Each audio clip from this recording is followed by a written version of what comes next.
Santuario. Figuras terrenales, realidades celestiales. Con la muerte de Cristo terminó el plan de la salvación. En el santuario, cuando el Cordero moría, se consumaba la salvación del pecador. Si la obra de redención terminó en la cruz, ¿por qué Cristo sigue ministrando en el santuario celestial? La cruz y el santuario, ¿realmente necesitamos los dos? Hoy, apreciados amigos, dedicaremos nuestro estudio para responder con la Biblia cada una de estas preguntas concernientes al santuario celestial y el plan de la salvación. Empecemos diciendo que los servicios del santuario terrenal eran un bosquejo, una sombra o un tipo de los servicios del santuario celestial. Dios quería que a través de estas cosas visibles y temporales del santuario del desierto pudiéramos comprender las cosas invisibles y eternas del santuario celestial. En otras palabras, las verdades importantes acerca del santuario celestial y de la gran obra que allí se efectúa en favor de la redención del hombre debían enseñarse mediante el santuario terrenal y sus servicios. El santuario fue una especie de cronograma profético que dividía la historia en 3 fases consecutivas que comenzaban con el ofrecimiento del sacrificio por los pecados en el atrio y continuaban con la intercesión en el lugar santo y culminaban con la erradicación del pecado el día de la expiación en el lugar santísimo. Es muy importante notar que en el santuario terrenal había 3 escenarios. Eran diferentes. Estaba el atrio, el lugar santo y el lugar santísimo. Y cada uno de ellos resalta un aspecto importante de la salvación. Por ejemplo, el atrio representa esta tierra porque es aquí donde murió el Cordero. Después de su muerte en la cruz, en esta tierra, Cristo ascendería al lugar santo del santuario celestial para realizar una obra de intercesión y luego pasaría al lugar santísimo para su obra final de expiación. Como el ministerio de Cristo iba a consistir en 2 grandes divisiones, ocupando cada una un período de tiempo y un lugar distinto en el santuario celestial, asimismo, el culto simbólico consistía en el servicio diario y el anual, y a cada uno de ellos se dedicaba una sección del tabernáculo. Ahora bien, la mayoría de los cristianos creen en la primera parte del plan de la salvación, es decir, creen en Cristo como el Cordero de Dios que murió en la cruz del Calvario para perdón de nuestros pecados.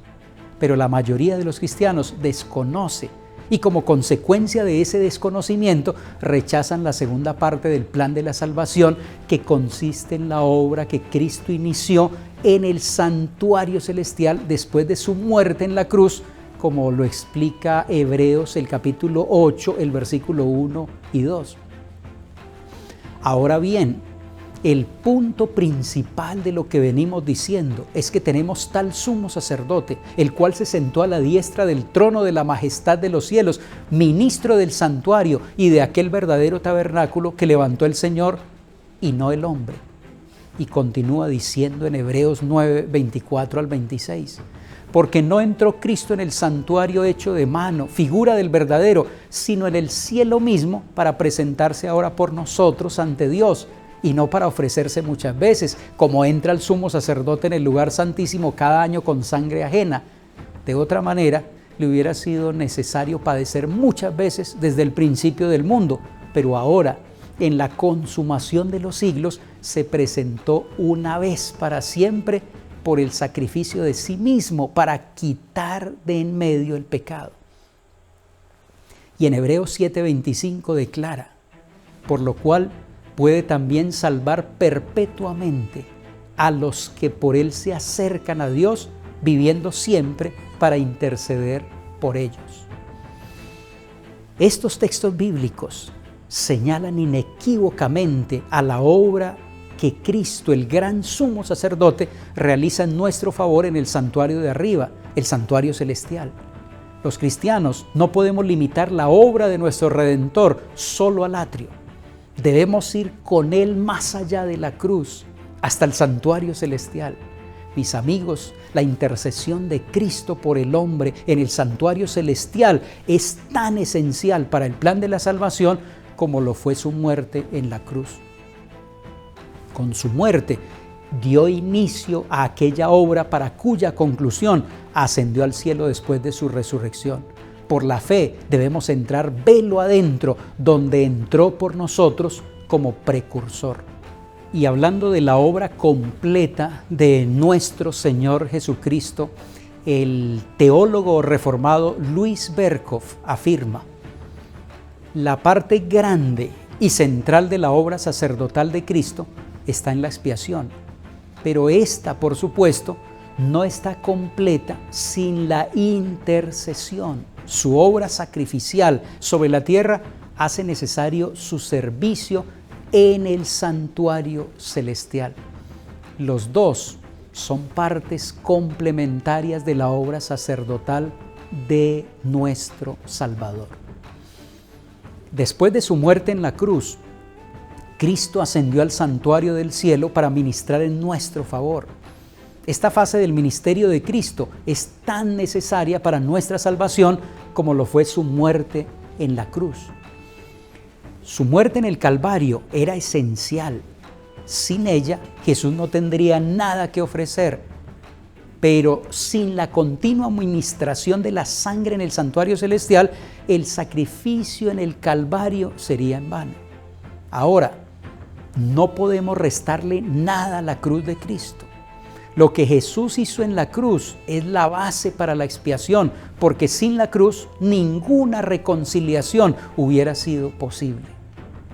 Pero todavía hay algo que se debe lograr para traer la plena unidad entre un Dios santo y una raza caída. El ministerio que Cristo realiza en el santuario celestial no significa un nuevo sacrificio, o decir que el sacrificio de Cristo no fue suficiente.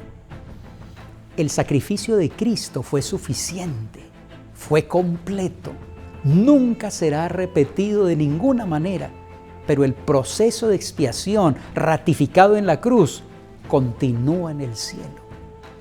Los principales temas de la gran controversia no han sido resueltos. Los pecados están todavía registrados en el santuario celestial. La unidad completa no se ha logrado. Amigos y amigas, yo estoy muy agradecido por el sacrificio de expiación que tuvo lugar hace aproximadamente 2000 años atrás. Sin ese sacrificio no habría posibilidad de perdón, no habría posibilidad de salvación o vida eterna. Pero el sacrificio en la cruz no fue el final del plan de la salvación. Había algo todavía por hacer que el Antiguo Testamento llama el día de la expiación y correspondía a la purificación del santuario realizada en el lugar santísimo. La purificación del santuario involucra también la justificación final de Dios a los ojos del universo, al grado en que todas las cuestiones cósmicas sean resueltas y todas las inteligencias de todo el universo creado reconozcan la integridad del gobierno de Dios. Entonces, nadie puede decir con razón que todo esto se logró completamente en la cruz. Millares de sangrientas guerras nos han acosado a lo largo de la historia desde el momento de la cruz. Cientos de millones de seres humanos han sido asesinados en horribles carnicerías. Desastres naturales, pestilencias, hambres y el moderno azote del terrorismo y el abuso de drogas han añadido su parte de esta cuota mortal. 1 millón de porqués rompen el silencio cada día. 1 millón de lágrimas humedecen incontables almohadas a la medianoche. Un enorme signo de pregunta sigue todavía sin borrarse en el cielo cósmico, indicando con ello a cualquier observador inteligente que la expiación final todavía no se ha realizado. Cuando hablamos de una expiación final que ocurre en el santuario celestial, debemos entenderla como una actividad que conduce a un estado de reconciliación, cuyo gran propósito es sugerir que la cruz trasciende al Calvario, va más allá del año 31, penetra hasta dentro del velo del mismo santuario celestial donde Jesucristo ha entrado, habiendo sido hecho sumo sacerdote para resolver definitivamente el tema del pecado. En este momento, el gobierno de Dios no ha sido totalmente reivindicado a pesar de la magnífica realización de su sacrificio en la cruz. El mal todavía sigue haciendo sus estragos y el diablo aún anda como león rugiente buscando a quien devorar. No, todavía no han sido contestadas las preguntas. La integridad del gobierno y el santuario de Dios todavía no ha sido vindicada. La acusación cósmica todavía está vigente en gran medida. El santuario, en otras palabras, todavía no ha sido purificado, ni totalmente justificado, ni completamente vindicado. Así, la expiación en el sentido de reconciliar todo el universo todavía no ha concluido. El plan de salvación debe incluir no solo el perdón del pecado, sino la restauración y la armonía completa de todo el universo. Muy pronto, cuando Cristo termine su obra en el santuario, saldrá del cielo y entonces enfrentará la rebelión de una vez por todas. Destruirá al instigador del pecado y a los pecadores rebeldes. El gran conflicto habrá terminado. Ya no existirá más pecado ni pecadores. Todo el universo estará purificado. La misma pulsación de armonía y de gozo latirá en toda la creación. De aquel que todo lo creó manan vida, luz y contentamiento por toda la extensión del espacio infinito, desde el átomo más imperceptible hasta el mundo más vasto. Todas las cosas animadas e inanimadas declaran en su belleza sin mácula y en júbilo perfecto que Dios es amor.